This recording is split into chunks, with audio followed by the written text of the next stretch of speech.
used to watch the sun set in the water. And one of the theories is that they wanted to know where the sun went. So they got in their little boats and they started rowing. Well, a storm started up and they were very afraid, and they said their God put his left arm down and made a shelter, and they climbed to shore, and that is his left arm that is resting in the water, protecting them, which I think is a neat story. Did anyone ever build on the island? No. No one ever builds on Presque Isle State Park. Even like back before the park? Pardon? Before the park? Anybody lived over here? They had one gentleman that lived here, and the lighthouse keeper lived here.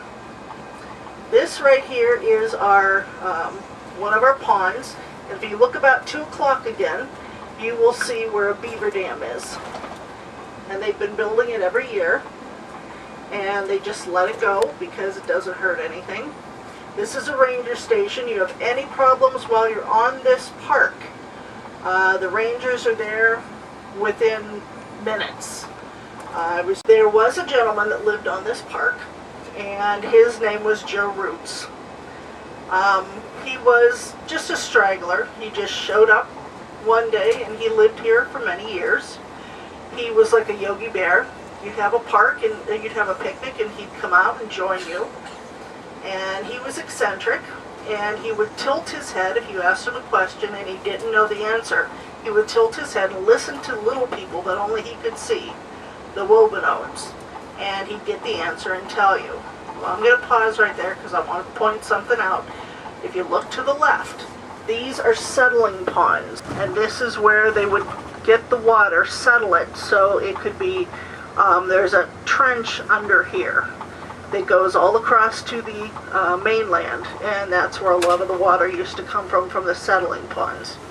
This is where, over here, is where you rent the bikes and the segways. This is our waterworks out the right, and if you take the ferry from Presque Isle, from the dock, it comes over here and lets you off here. So it runs every half hour, and it's like $6 one way, something like that. But it's a great way to come visit the park without driving. And you catch it right there by Dobbin's Landing, right by the convention center. Now back to Joe Roots. So he lived here many years. He got his food, clothing, and shelter off this park. And he never hurt anybody. Now, this is back in the 1800s. But over time, people got concerned about squatters' rights. And he would go into town twice a year for a bath and a haircut.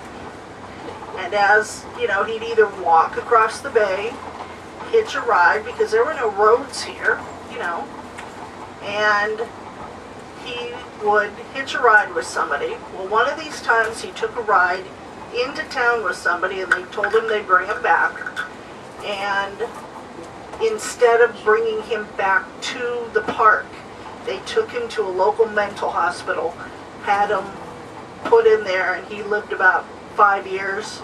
He died in his early 50s, so, I mean, people don't get away with that anymore, but he's part of our local history, and we're proud of him and keep his memory going.